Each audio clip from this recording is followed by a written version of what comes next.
Well, welcome to the summer road trip roadmap review for 2023 quarter three. It's a small group today, but we are recording it. So everybody who has a scheduling conflict is out having their own road trip adventure can catch up when they're back in the office. All right, development communications, sort of where we have been for the last 3 months.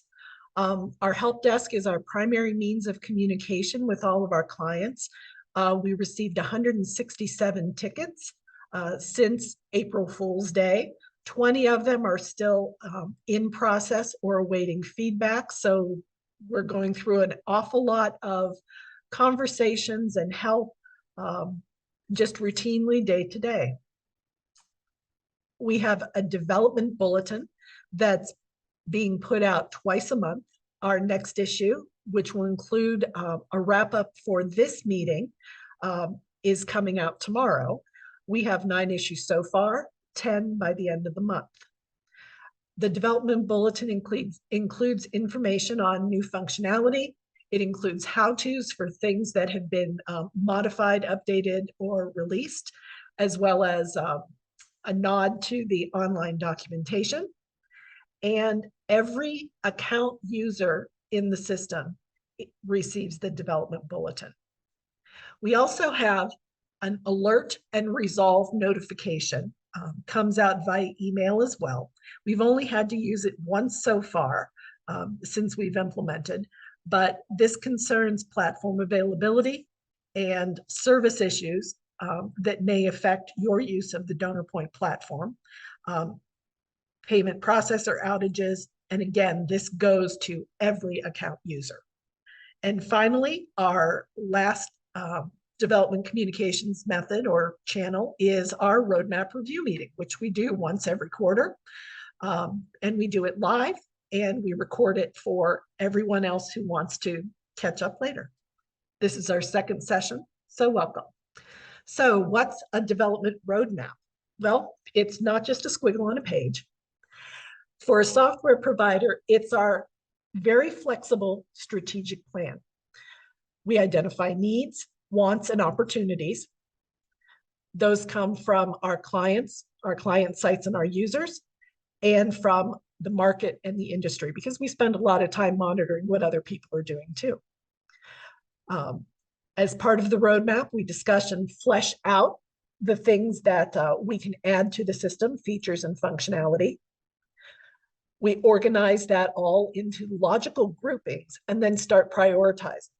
What are the milestones? What are the things that we need to have to keep us serving our client base well and keep us competitive in the market? We prototype and then we start speccing, and we do that goal by goal. We create a timeline for development and then start iterating that development. And that development includes both quality control and documentation. And finally, we publish as completed. This is a very flexible process. You might have heard Agile thrown around as a methodology. That's what we use here at DonorPoint. So we're constantly developing and constantly working on the things that are most needed. So what have we finished in the last quarter? That's April, May, and June. And we still are in June. So what did we finish this quarter? Single sign-on for our account users. This has been adopted by pretty much all of our United Ways, as well as our internal staff. We're now using our identity control systems to control our access into the DonorPoint application admin module. Great safety boon. And we're hoping for more to come on board as they're able to in our other sectors. Google Analytics 4 has been researched, checked, and double-checked. We have a no intervention migration. So if you are on the automatic path for upgrade to Google Analytics, there's nothing you need to do in DonorPoint. It'll automatically just pass through. One of the things that we prioritized that wasn't on the original roadmap shared during our last roadmap review was what we're loosely calling the spread the word upgrade. And it included a group of things that help you engage with your customers. It included standardizing and upgrading the sharing tabs across catalogs, forms, and community, so that the links and QR codes are consistent across all. We standardized the SEO and social settings tabs. We added the option to link to internal or external web addresses as catalog cards so that they can act just like another option for customers using catalogs. We added LinkedIn as a social sharing target, and we also expanded where you can place social media sharing icons across the platform. We made them both content relevant, so that if you're down a couple of levels, it's pulling from the level you're at if you have content there to share. So that makes your engagement a lot easier, a lot more consistent across all the different DonorPoint areas. So that's the spread the word upgrade. We also did a major upgrade to Importer. It included adding the ability to import auction items, enhancing auto mapping and mapping to subtables, skipping and overwrite control, and very robust and beautiful error messaging. Let's take a look at a couple of those screens. The upgraded Importer now is very explicit when you say don't import a column. You see next to student ID there. And you can choose how you want to control the way you deal with blanks or nulls, either in the data already in the database or coming in. Do you want to overwrite it? Do you want to preserve it? What do you want to do? You can also see more fields to map at a time. Just because this is a horizontal slide, I kept it at 5, but you can now switch it on your own screen to be 10 or to be all the fields that you're mapping for import. Makes it much, much easier. After you start an import, if you run into errors, issues with your spreadsheet, you now get not only the red error at the bottom, but an indication of what the errors are. You can click for details and get a line-by-line report of what errors are preventing the import and what rows they're in, so it's easy to fix. Very detailed, no more unknown error. Yay! Okay. And since we're talking about uploads, I wanted to stick this in here. We have a new model that we came up with for uploads or imports, technically, to the database for things like sponsorships, where you're wanting to collect a digital file of some type, whether it's a logo or a composed ad or something, when you're doing sales. So we now have some code worked out that will conditionally say, yes, you did the update at the time you bought your sponsorship, or no, you didn't. And if you didn't, it will give you a link to an upgrade, or excuse me, an upload item that will allow you to quickly and easily upload when you have that file ready. Get it from your marketing department, boom, you're ready to go. This is coming soon to the demo center. It was added for one of our newer customers, and it's working beautifully. And we're going to do a little bit more work on it because I want it to be smart enough to actually put the link field in as part of a personalized URL, so that it includes the transaction ID and the type. Okay. All right. A couple of our platform milestones for this quarter have been rescoped. We had a list of things we wanted to do for audit trail. We got audit trail for custom fields done, but as you'll see when we get to things we're doing in the upcoming quarter, a couple of audit trail items are also included in that list. Same with same with reports and dashboards. We completed a review of where our standard reports are run and have started moving those around so they're closer to the activities where they are being accessed.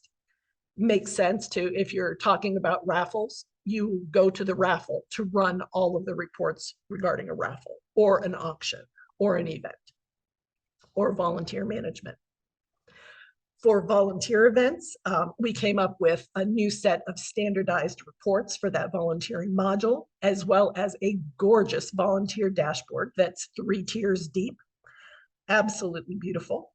And we also prioritized revisiting, reworking, and enhancing both our Scholastic raffle dashboard and our workplace campaign dashboard for our United Way teams. Let's take a quick look at that volunteering module dashboard. This is done in context of the St. Robert and William Family Festival. There are our first users and our beta testers for this. It includes graphics that show you the status of your signups for each volunteer opportunity, your overall capacity and how close you are to having all the bodies you need to fill the positions, a summary of those same capacities versus signups for each day, and each day can then launch into a detailed dashboard that'll show you shift by shift, and the same types of graphics, but limited to 1 day instead of a multi-day event. Up at the top, you'll see a couple of buttons, one for event shift sheets, which allows you to quickly and easily generate a PDF that can be printed with sign-in sheets for your volunteers.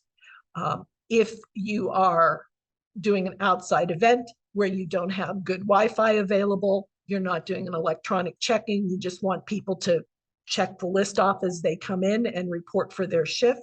This is a quick and easy way to avoid people having to do exports with Excel and put together sign-up sheets on their own.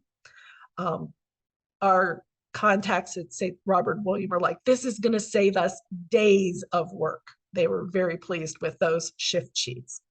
There's also a link to all volunteers, and the volunteers section allows you to search for a specific volunteer or a family of volunteers for everybody who has registered for this particular volunteer event.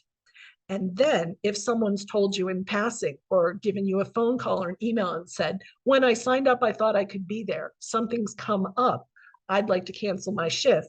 Now you can do that quickly and easily on this dashboard. Do that quick search, find the shift they can't show up for, or find one that they double signed up for because they did one day and then they signed up again the next day in a completely different session, and boom, there you are. Quick and easy way to delete their registration, turn it off, and to return that slot or that sign up opportunity to the capacity, so your counts stay right. Okay. Some other platform milestones for this current quarter that we're in. We did a complete assessment of all our payment processors. That included adding PayPal and Venmo, which we had offered a couple of years back. This was a re-implementation of the integration with their upgraded API. So PayPal and Venmo are now available for you if you need them. We're also in the process of doing a payment processor request for information that has included integration and benchmarking testing, tying those payment processors to our test platform to make sure that they actually do what they say they can and to see how they work and make sure everything is good and solid. This is part of an effort to make sure that we have the best possible payment processors to offer our clients with the best support, the best fees, and the best integration options for our platform. Okay. Couple of other things, resource milestones. We expanded the public demo center and what's available there so that you can take a look at it anytime you're interested in seeing what's possible, what's available, and what a best practice is. And we also did a lot of preparation work for the live training and training center that was announced during the first quarter. So for PayPal and Venmo, this is an example of that integration seen on your, actually my cell phone. Run into a donate now form, click PayPal as your payment option. That's that dark blue PP icon that you see on the left-hand screen cap. When you check out, you get the option of your PayPal checkout or Venmo because they're one and the same now. And choose the one you want to check out as, do your login, boom, you're ready to go. And please note that I blocked out my personal email address. All right. In the engagement and demo portal, we added a variety of donation options that weren't part of our first release. This includes Giving Tuesday, a standard side-by-side form for that, honor gifts, and some examples for our United Way customers, including an open Donate Now form and a workplace quick campaign that doesn't require a login, but does offer you the ability to co-brand with the company that is running a campaign. So you can see both of those in action in a generic format without going, to specific United Ways. We also added samples for membership used in our humanities and arts area very commonly. So general membership, sustaining membership, and giving of gift memberships, and several options for that. So more things to explore. We also did a lot of work in this past quarter on peer-to-peer fundraising, including offering one on the demo center after working with several of our United Way customers to get a peer-to-peer fundraiser configured, tested, and up for use. The one on our demo center is a 3-level. It includes fundraising for the United Way, fundraising pages for additional nonprofits or focus areas within that United Way, and then pages for supporters to run and to use as a home base as to why they are fundraising on behalf of the organization. So it's 3 levels deep: splash page, nonprofit page, and individual member page. The model that we have up on the engagement platform is meant to be used for an area code fundraising drive or regional, and it's bent toward using that nonprofit model as opposed to the focus area model. One of the things that we did was I mentioned that we did that sharing upgrade that shows up here, so that when you share from any level within a peer-to-peer, it shares the appropriate title and the appropriate image. The context is kept when you share from wherever you are. That's great for members who want to share their own stories, their own images, and make sure that that's really personal when they put that out on social media. The other item that I wanted to point out, for those of you who have used peer-to-peers before, is the addition of a button that includes a nonprofit toolkit. This is a new best practice that was developed by United Way, Inc., that came up with the idea of, like, if we're going to make our nonprofits participate with us, we've got to give them a checklist or some tools so that they can do their setup of their page in the middle of the night and they're good to go. They don't have to ask a lot of questions. So that's one of the options that we're now showing on the demo center. Okay, scrolling down, you'll see the couple of fundraisers that are on our demo center. I just wanted to point out that this is a much bolder branding and much more flexible than it has been in the past. It can be dramatic, very high key color if you want, or very subtle. and it includes the ability to put in custom branded footers. All right. So coming up in the next quarter, that's July, August, and September, we have a set of 6 platform goals and 2 resource goals. The first is our essential annual PCI and DSS compliance, doing an upgrade for calendar and calendaring integration, additional work on reports and dashboards, as well as audit trail, email collections and autoresponders, which is a carryover from last quarter. We've extended the time frame, and we'll talk a little bit about why.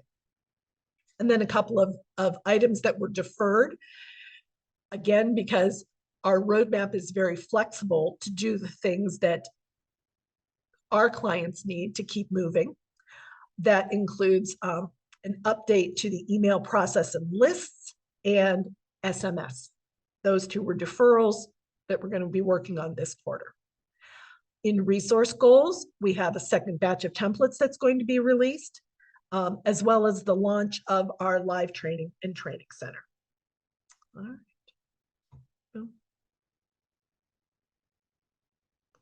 All right, those platform goals. Okay, what is PCI DSS? Well, this is the payment card industry, the PCI part of it. Our card issuers who have a list of requirements in order for you to do business with them. The intention is to protect all the different types of cards out there that they support, whether it's a credit, a debit, or a prepaid cash card, anything that goes through their transaction process, to protect the personal information of the card holders, as well as to avoid data breaches and leaks of any of that information, whether it's card information, transaction information, or cardholder personal information. There are 6 compliance areas that include network and platform security, security of the data and data handling, vulnerability management. Do you patch your servers? Do you do things like that? Access control, network monitoring and testing, including third-party penetration testing, and information security policies. All right. So it's a big, complicated process. It takes several months to go through and recertify every year to make sure that we are following the best practices, and we do it very willingly. All right. So what do? DonorPoint's annual process includes 3 phases: an attestation phase, a third-party assessment and review, and penetration testing. We do this every year in the 3rd quarter, usually July through early August, so that we have our certification ready in time for a mid-September renewal. Okay, so that's coming up.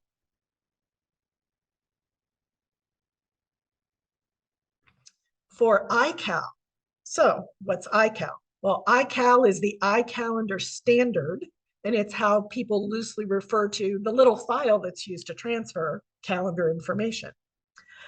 The Internet Engineering Task Force has a number for it, and the standard itself was released in September 2009. It's a protocol and a data structure that allows you to transfer calendar and schedule information between systems. So everybody's talking about the same data and using it the same way. This is used by Outlook, it's used by Teams, it's used by Google Calendar, iOS and Android, and all their on-device calendars, and so on and so on and so on. And if you saved this meeting to your calendar, you used iCal then too.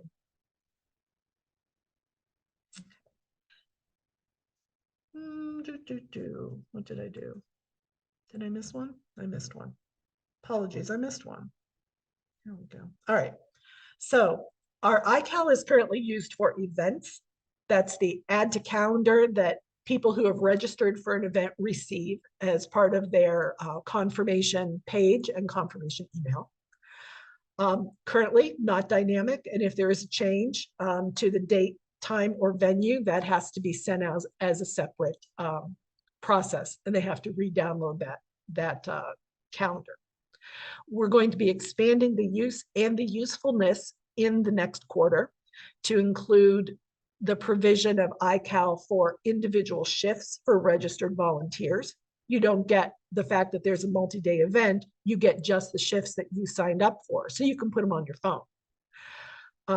Activity culmination events, things like a prize drawing that's going to be on a YouTube channel for an education event, for example. Longer formatted event descriptions and a more full use of all of the different metadata and fields that are available for calendars, as well as dynamic updates for any changes made. Ability to link out and make sure everybody has that updated information. Okay. All right. Going to reporting and dashboards, I noted that this was scoped during the last quarter. We delivered quite a bit in terms of standard dashboards and reports, and we've got more that we're doing this quarter. Auctions, so that you can look at real-time bid activity and items overvalued throughout the life of the auction. Events, including registration activities, hot hours for registration, hybrid response breakdown, so you could tell at a glance how many people have signed up to be there in person and how many people have signed up to be virtual. Custom property tallies, things like meal choices for gala events and so forth, that are often cumbersome to go format out of a report and find will be on a dashboard. So you can say, okay, caterer, let me look at my dashboard. Yep, I need 250 chickens and 10 vegan meals, please. And finally, basket raffles, the ability to look across multiple raffles in a single dashboard when they're being presented together. So you can look at sales activity, hot hours, and as a grouping, how your value is. Because very often individual raffles are bundled into groups of 10, 20, 30 different raffles. Okay. Better way to manage them. All right. What's an audit trail? Well, for every change that's made in the system, you need to know who did it, what they did, and when they did it. Altogether, those instances of change constitute an audit trail or a change log.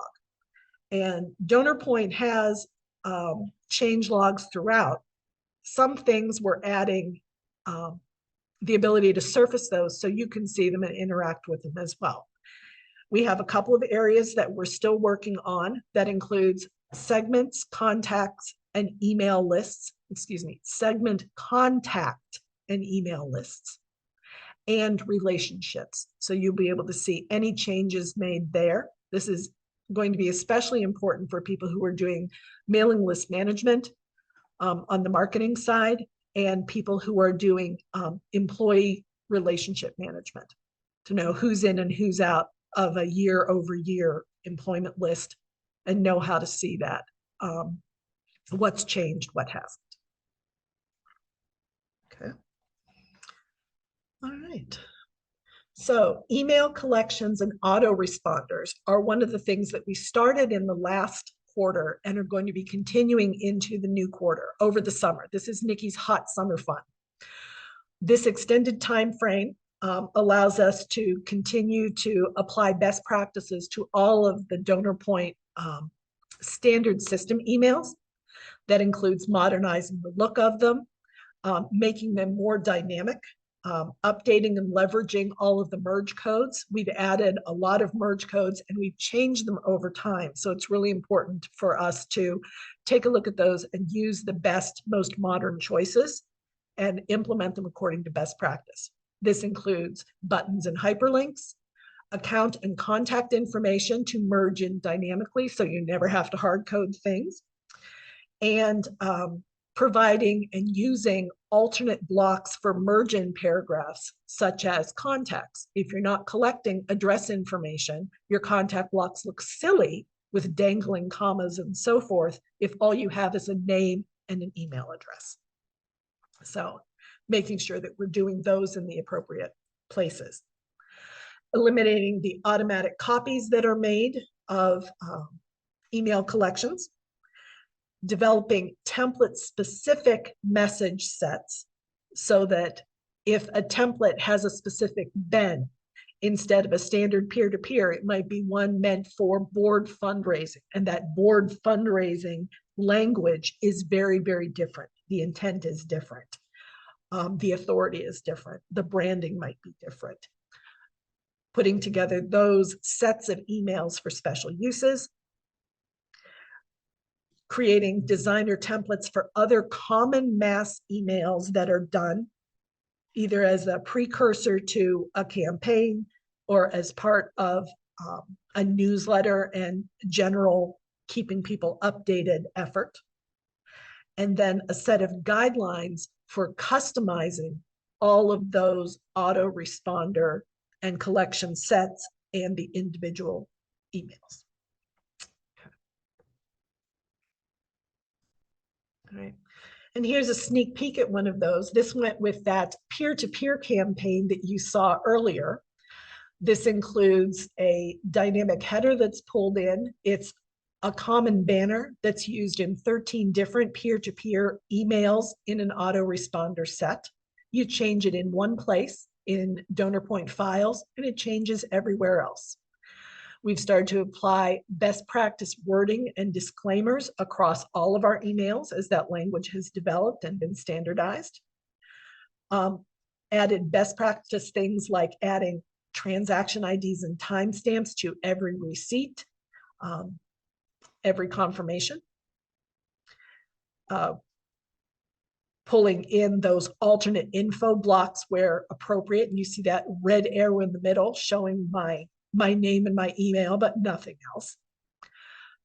Including custom fields as appropriate. In the case of this peer-to-peer, they collected a legal name and tax ID as part of a nonprofit onboarding process.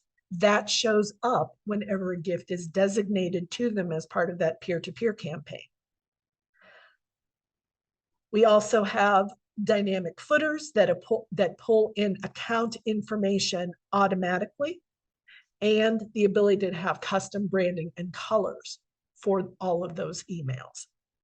Let's take a look at that. Just as a reminder, you might have seen this in the development bulletin. You now have the ability to define a group of brand colors in your account record as a property. You do that by putting in a string of hex values, and boom, voila. Whenever you go into Designer to design an email, those colors are available for you on every one of the color palettes. So choosing your brand colors is very, very easy.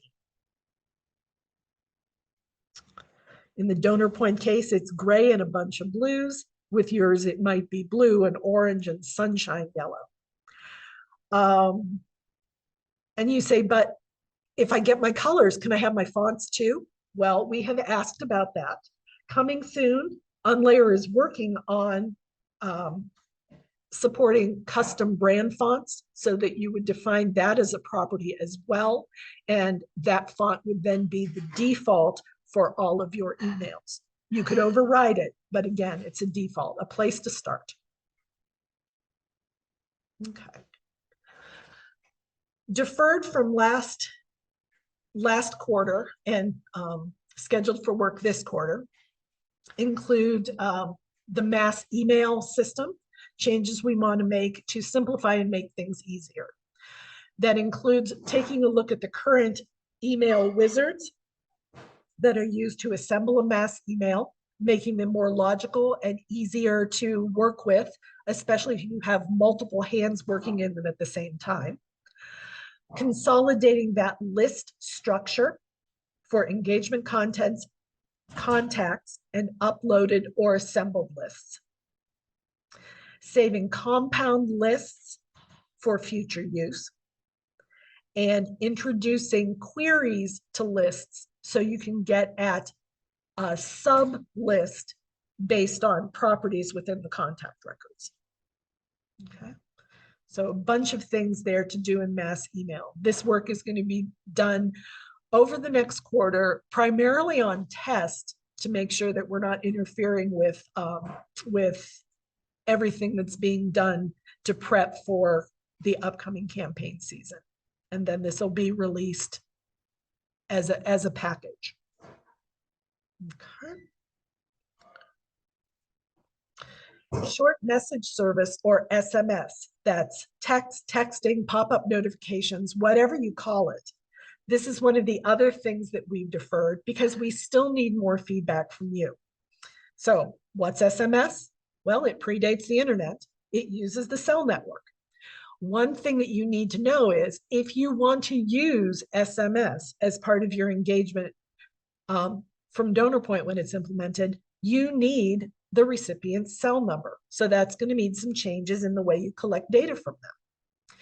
SMS is the lowest common denominator, which means bare bones, 160 character limit, longer messages are split into pieces, doesn't natively support images. Again, very minimalist. In DonorPoint, SMS is not going to be implemented as text to give, because text to give actually charges your donation to your phone bill, which means you have to have a way to get that information from the phone company, transfer the money, and so forth. That's all payment processor based and very, very cumbersome. So we are thinking about it in DonorPoint as another engagement channel. We need to know how you'd like to use SMS. So if you grab your cell phone, grab it off the desk, go ahead and scan this QR code or text Nikki Krause 286 to 22333, and you'll be ready to take our poll.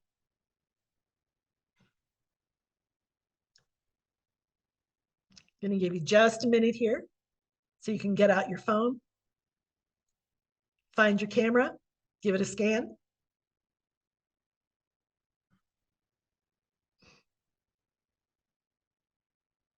All right, here are your instructions. Cowabunga dudes, when you get that scan done and follow the link, enter your name and hit update.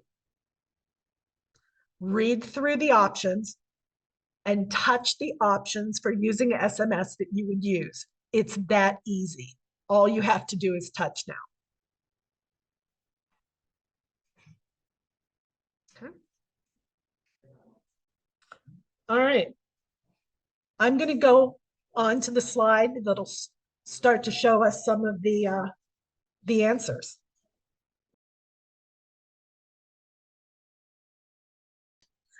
So our goals for our resource section, DonorPoint templates.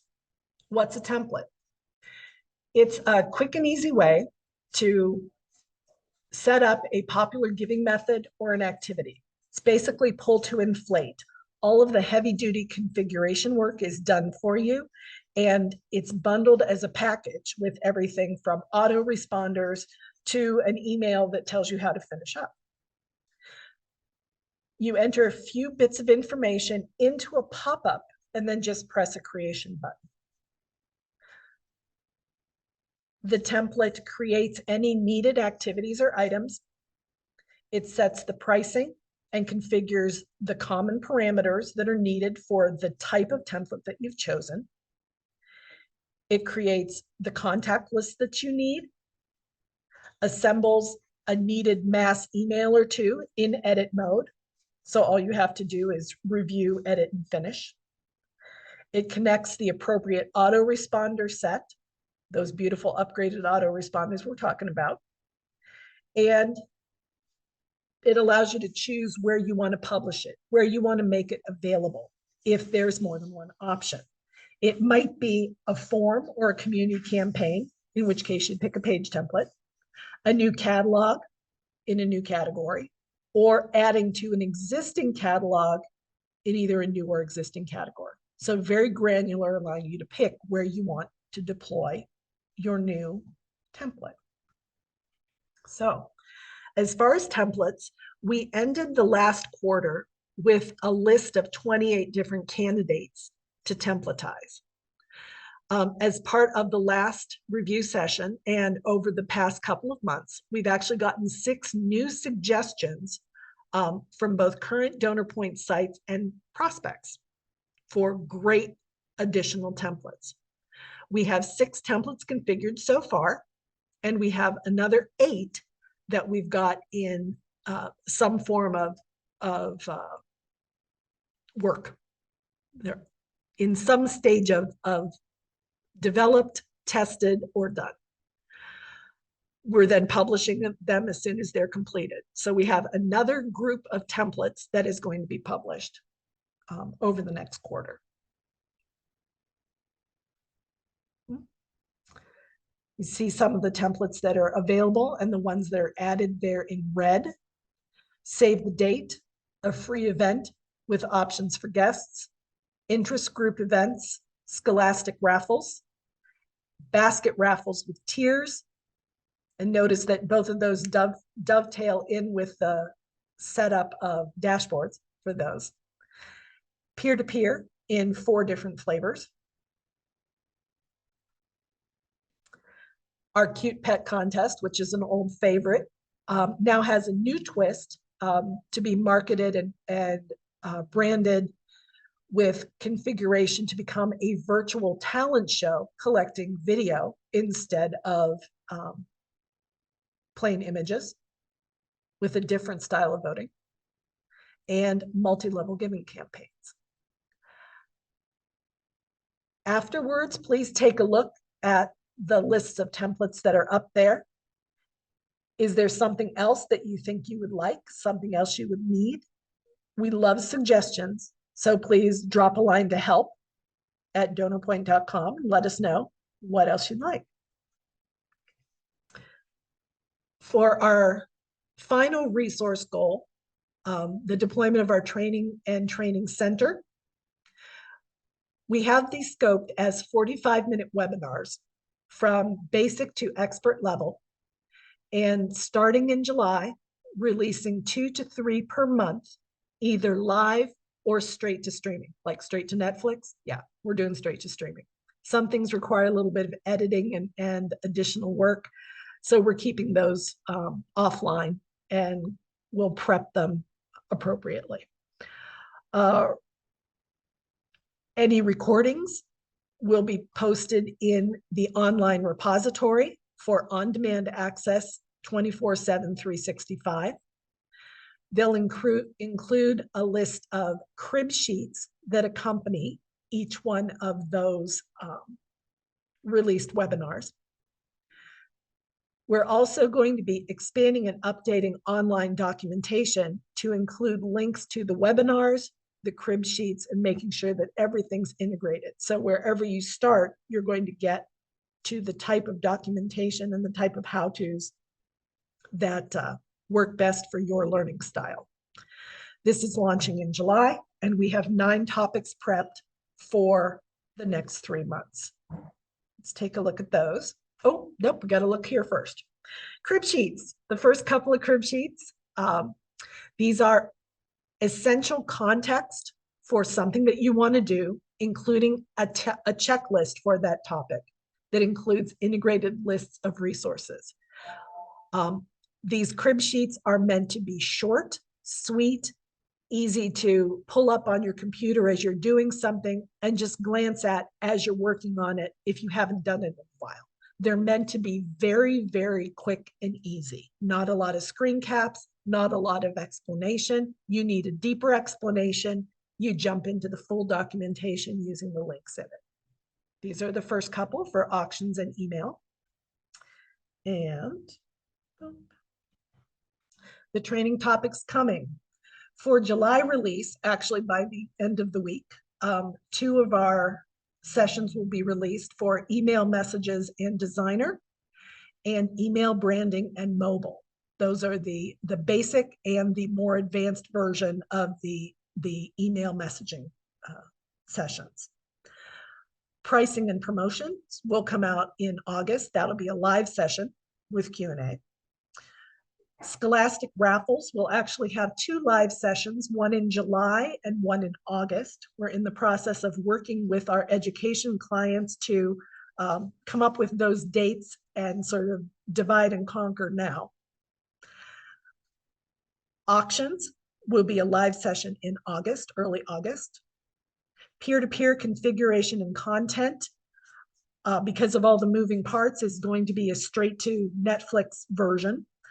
So that'll be released in August in time for you to set up and work with it for fall campaigns.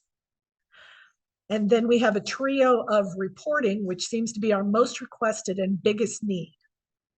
Basic self-serve reports in July as a live session, self-serve to ad hoc reporting as an intermediary session in August, including scheduling, and aggregator reports as an advanced session that'll be done as a straight to video in September. In context with all of the other planned training sessions, we have a couple of slides in the deck that'll show you where those fall. With activities, with emails, with super user type functions, and specialist functions.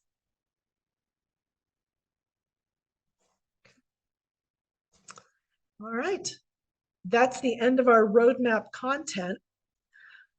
We're going to ask you, if you don't mind, to take a quick poll. Let me grab my poll information. And I can turn this one off, turn that one on.